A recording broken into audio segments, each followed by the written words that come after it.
Hello everyone, welcome back to Slush Code Universal Tutors. This is Common Entrance Maths Lesson 18. Today we're learning how to divide decimals. Don't worry, I'll show you a simple way to understand it step by step. Let's begin. So before we divide decimals, let's remember what division means. So division is about sharing equally.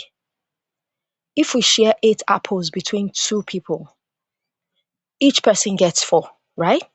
So 8 divided by 2 equals 4. Now let's divide a decimal. What is 0.8 divided by 2? Just like I explained with multiplication. Let's ignore the decimal for now and divide the numbers. Then add the decimal to the answer. So 0.8 divided by 2 is 8 divided by 2, which is equal to 4. So you know 0.8 has one decimal place, but 2 does not have any. So since our answer is 4, we move the decimal from right to left only one time. So you have 0.4 as our answer. That's how we arrived at that answer. Hope you understand that. So our second example is, what is 1.2 divided by 3? So there are two ways to go about this. You either do your long division or you go with the method I already taught us in the previous example. So 1.2 divided by 3, if you go with the long division, 3 into 1, it cannot. You write your 0 up there. Then you take your decimal 2 up there. It becomes 0 point. Then you say 3 into 12 because you've not used the 1. You said it cannot, you wrote your 0. So now you say 3 into 12 is 4. So your answer is 0.4. Or you do the other method, you ignore the decimal. So you do 12 divided by 3, and 12 divided by 3 is 4, right? So you return your decimal place because 1.2 have one decimal place, but 3 does not. So you return your decimal point. You move it from right to left only once, and that's your answer, 0.4. Example number 3, 6.4 divided by 2. What's our answer? You can either go with the long division. You can see how I arranged it. 6.4 divided by 2. So 2 into 6 is 3. We write down our 3 over there up. Then you take your decimal 2 to go with it. Then 2 into 4, it gives you 2. So our answer is 3.2. Or you do the other method. We ignore the decimal. 64 divided by 2 is 32. And then you return your decimal point because 6.4 has one decimal place. Return your decimal. That's you move your decimal from right to left only once, and then 3.2. Either method, you get your answer.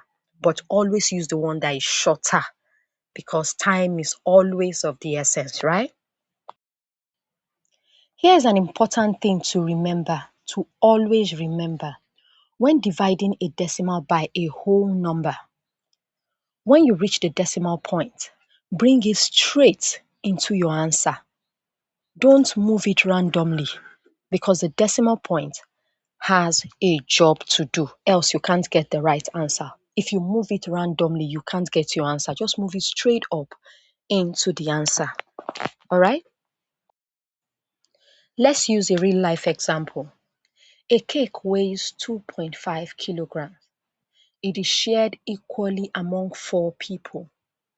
How much does each person get?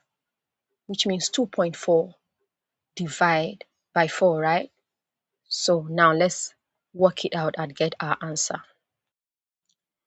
So now 2.4 divided by 4. I'll advise you just ignore the decimal. 24 divided by 4 is 6. And because 2.4 have one decimal place, you return it. That's you move your decimal from right to left only one time. So our answer is 0.6. So each person gets 0.6 kg of cake. Now that's a cake I wouldn't mind sharing. And I know you love that kind of cake too. Now let's look at dividing by 10. When we divide 4.5 by 10, the decimal point moves one place to the left. We move it from right to left. So 4.5 divided by 10 is equal to 0.45. Now let me explain why we move it to the left by just one decimal place. Because 10 has one zero. Do you understand? And for 1, whatever you divide by 1 remains the same. If you say 6 divide by 1 is 6. 10 divide by 1 is 10. 200 divided by 1 is 200. So whatever you divide by 1 remains the same. So because of the zero attached to it, that's how you move your decimal. Let's say 4.5 divide by 10. Because 10 has one zero, just move your decimal from right to left only once because of that one zero. If you're dividing it by 100, it will be 4.5 divided by 100, which means you move your decimal 2 times because 100 has 2 zeros. I don't know if we understand. So let's try 1. 7.2 divided by 10. Move the decimal point one place to the left because you're dividing by 10, just like I explained. You're dividing by 10, so just move your decimal point one place to the left and we get 0.72, and that's our answer. Now it's your turn.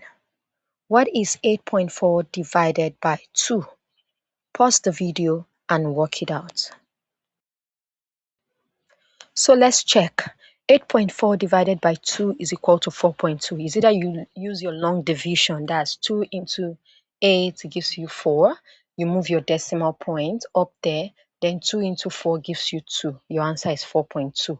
Or you ignore the decimal. 84 divided by 2 is 42. You return your decimal point. That's moving it from right to left only once. So either way, your answer is 4.2. So if you got it right, give yourself a maths high five. One final challenge. What is 9.6 divided by 3? Don't rush. Work it out carefully. So 9.6 divided by 3 is equal to 3.2. You know how we got that, right? 3 into 9 is 3 times. Then you move your decimal point up there. 3 into 6 is 2 times. So our answer is 3.2. Or you ignore the decimal. 96 divided by 3 is 32. Then you put your decimal. Because 9.6 has one decimal place, you move it from right to left only once. And that's our answer. So if you got it, you've done an excellent work. Now let's do a recap. First of all, you divide as you normally would. Bring the decimal point straight up. That's when you're doing the long division. Then when dividing by 10, move the decimal one place to the left. Hope you understand that. You've done a fantastic job. You've completed our basic decimal operations. This is Slush Code Universal Tutors, where we learn, practice, and excel. Keep practicing, and I'll see you in our next lesson.